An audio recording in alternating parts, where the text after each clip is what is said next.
A big test is ahead for Jeff Bezos and his Blue Origin rocket company as we await Monday morning's attempted launch of the New Glenn rocket into orbit. Now, weather conditions postponed today's launch. We are now less than 24 hours away from the next window of opportunity when they will try to get this rocket off the ground. We're joined now by LEROY CHIAO. He's a retired NASA astronaut.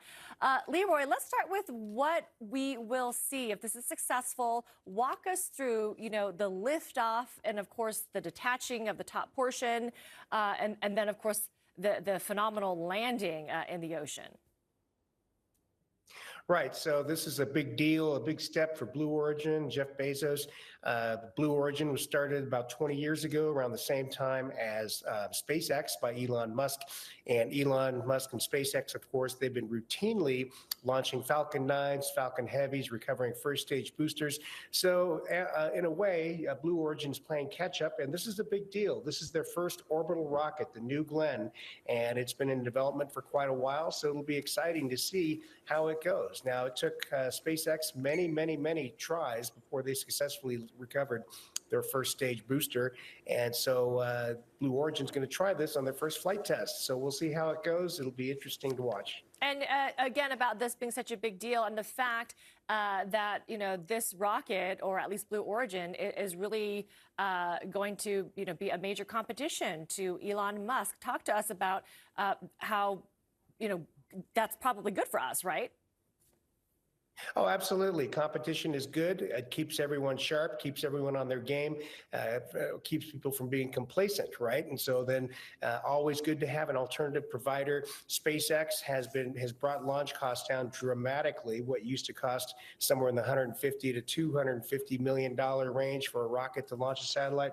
If you use a reused booster, that cost is around $35 million now. And so if you bring in Blue Origin with a semi-reusable rocket as competition, that'll guarantee that we all get the users, that is, get the lowest possible prices and the highest possible qualities. And so it'll be good to have a second alternative provider to the fully expendable market that has been dominating for decades. Yeah, we don't know if this will be successful, but if it is, can you tell us what we will see when liftoff happens? Sure. So you'll see a spectacular launch, as always, from any rocket. You'll see stage separation after probably around 2.5 minutes or so. And the upper stage and the payload will continue uphill, as we say, into space, into orbit. And then you'll see that first stage booster come back. And, you've seen this numerous times with Falcon 9, Falcon Heavy. They'll do the boost back. And actually, you even saw it with the Starship, the very first flight test of the Starship, Super Heavy. It was also recovered successfully. So hopefully you'll see a burn back. It'll come down and the engines will relight, or at least some of the first stage engines, and it'll settle gently, hopefully, onto the recovery ship.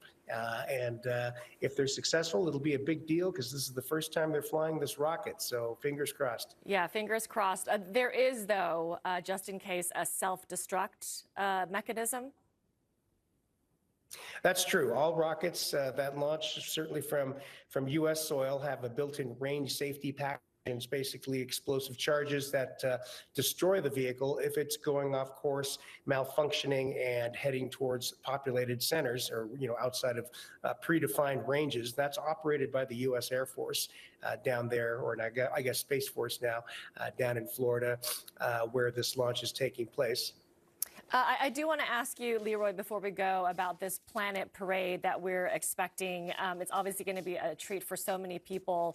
I understand on January 21st, we can expect to see several planets lined up in the night sky. Some are calling it a planet parade, as I said. What can you tell us about that, and how can we see it?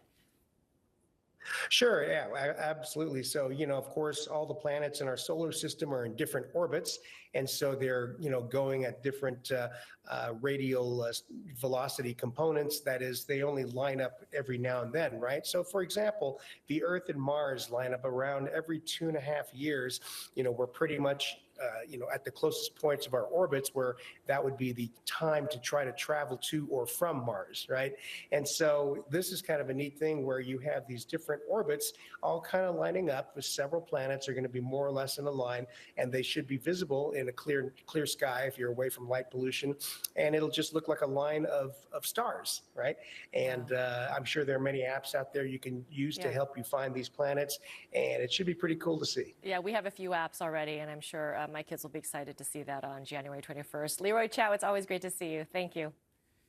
All right, the countdown to New Orleans and Super Bowl 59 has begun, and it started with a couple of statement wins in the wild card round. Coy Wires here with highlights. That's next. This part changed my life. Superman, crazy. Just that simple little thing over the horse. Chris wanted to